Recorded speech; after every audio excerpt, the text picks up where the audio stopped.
Capricorn, Sun, Moon, and Rising. Welcome to your March Tarot forecast. I feel like a lot of you, we really have like two kind of categories here. One category is that you are looking back and you're reflecting on why maybe it was a romantic connection, maybe it was like a love affair, maybe it was a work situation or a family situation.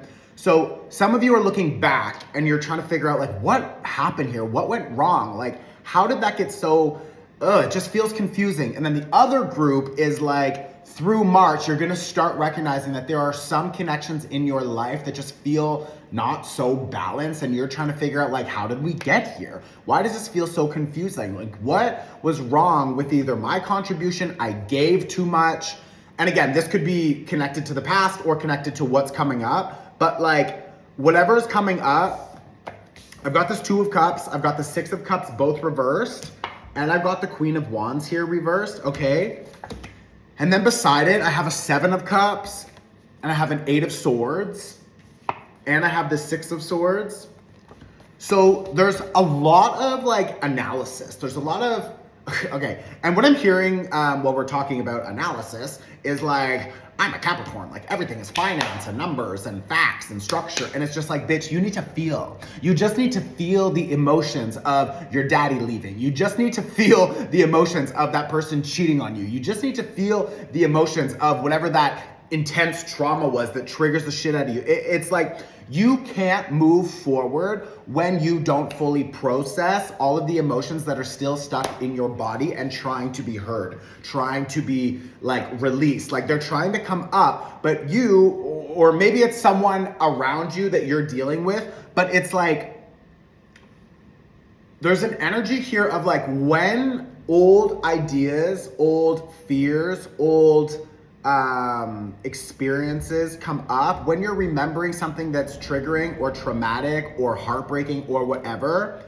you very quickly can like shift that energy and apply it to work or go to the gym or go scroll on the phone or just start doing something with numbers or trying to figure out your cash flow or doing whatever. It's like you are very good at feeling emotion or having energy come up, and instead of accepting it and feeling it and really diving into processing it, instead we just apply that energy to work or fitness or something. So like what you need to do, or the people around you need to do, is to fully process, because when you dive into feeling that internal conflict and feeling that overwhelming emotion, and of course you can like work with like a therapist or a counselor or a coach or something. Like I would strongly suggest that you have another person who supports you through that. Even at the bare minimum, if you're like watching like the full moon workshops and I support you explaining like what's coming up, and then there's like a really short guided meditation and we do an energy clearing, like actually, especially because we just had the last full moon of 2023's energy. So yes, we are now in 2024, but that's the calendar year. We're actually still in last year's energy because we have Pisces season happening right now. So my suggestion would be go and watch that full moon workshop. You can pay whatever you want, but like there's a lot of energies here. And the reason I'm telling you to go watch that workshop is because there's a lot of energies here that are trying to get your attention so that you can fully release something, because when you release it, you create more available space in your body, in your energy field, and that leaves space for other opportunities and new connections to show up. So it's like you're still attached to these old wounds or these old ideas of who you think you are, but really who you think you are is actually a trauma response, and it's who you've been. So who you've been up until now is like really a version of you that has been responding to uncomfortable emotions and whatever. But it's like, that's not really you. So for example, I'm gonna like back up and clarify that. If you were, for example, let's say you were in high school or college or something like that, it could be younger, later, it doesn't matter. But like, let's say you didn't have the resources, you didn't have the money to get real therapy, real support, you didn't have enough conscious awareness to understand what you were feeling, how you were supposed to, in a healthy way, process your emotions. It's like and I've done this, like this is my experience also. So you're not alone for that, okay? First of all, so don't feel like stupid, don't beat yourself up. Like, no, that's just like part of the human experience for 99% of people out there, okay? So when we're young and we don't have the skills or the resources to properly manage emotions, what happens? We have a traumatic experience or something heartbreaking happens or whatever, and then you want to self-soothe. You want to do whatever you can do to avoid all of that pain. So you will go and have sex. You will go and drink. You will go and smoke pot. You will go and work and work and work and work. And Capricorn, you are like a little bit of like, I'm always working, you know what I mean? It's like there's always something to fix. There's always something to do. Like part of you thinking that there's always something in you to fix, something to do, is actually you trying to take control of a situation through that work, through that assessment, trying to figure out what we can do about this situation. What can I do about myself? How can I fix myself? That is you experiencing a perceived control, okay? So you are thinking that you now have control of that situation. You don't. You don't have control of that situation.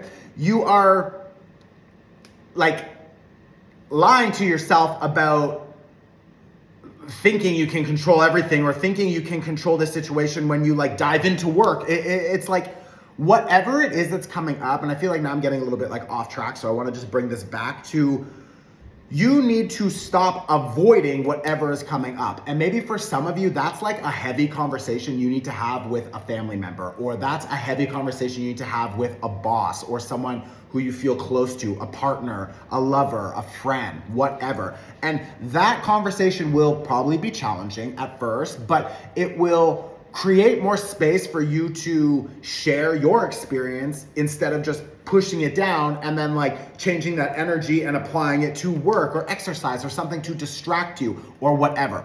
I feel like a lot of that distraction approach was what you did when before you didn't realize, oh, I can have healthy conversations. Oh, I can experience emotions that maybe for a moment feel overwhelming and I won't die. I'll be fine. So it's like, I really feel like a lot of you, there's this like, what you're actually doing, you're holding on to that pain. You're holding on to your identity connected to that pain. And I feel like a lot of you, like this 4 of coins and this 5 of coins, a lot of you have become so comfortable with lack, and maybe physically you're sexy, you're beautiful, you're like whatever. Maybe financially you're stacked. Like maybe work-wise you're at the top of the corporate ladder. But it's like internally the lack that is like there's an emotional need that is not met. There is joy that is not met. There is an inner child who is not having fun. There is a sad, heartbroken part of yourself that has never been heard. There is all of these things. All of those really very real needs are not being met. And that is where you continue to hold on to this lack. You hold on to this scarcity. You hold on to this part of your identity because maybe you've only ever known that feeling because it started very young. So it's like this feeling starts very young. You avoid it and you focus on work. You start to see results coming in from your body, from your performance, from whatever. It's like you got this mask on and it's shiny, it's good, everyone thinks you're a winner, and you are. Like, you are winning, you know, at this and this and this, and that's beautiful. Like, I'm not trying to like, you know, like shit on you. I can honor that, like, you probably got your shit together, bitch. You know what I mean? But like internally, it's like a whole different world, a whole different story. So I feel like now, especially with this 10 of Swords reverse, I've got a Queen of Cups reverse. It's like, we can't continue to avoid and ignore that part of ourself that needs that attention. And it's like, so give yourself that attention right now. That's what Pisces season is all about, is acknowledging and releasing and integrating all of that pain and that beauty and the lessons that came from that. And then what is so beautiful about Pisces season is that we get to detach. We get to then say, wow, I learned something. This is beautiful. Thank you for that lesson. And now I'm ready to let it go.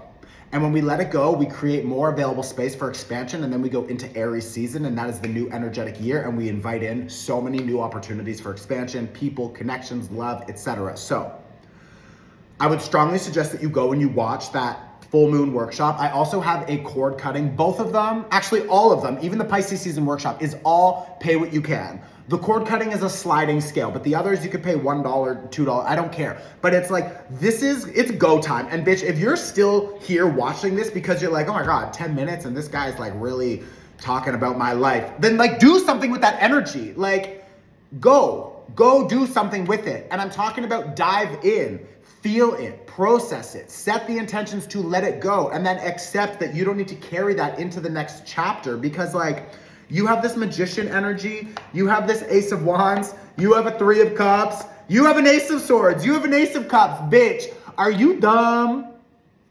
Are you dumb?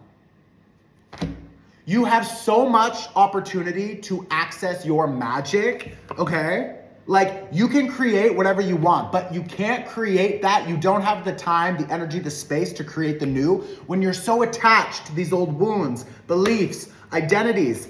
Ace of Swords, Ace of Cups, Ace of Wands, and a 3 of Cups to celebrate it all is like, bitch, go make more available space for you because trust me, after this eclipse season, you are gonna feel so much fucking lighter. After that cord cutting workshop, you are gonna feel so much fucking lighter.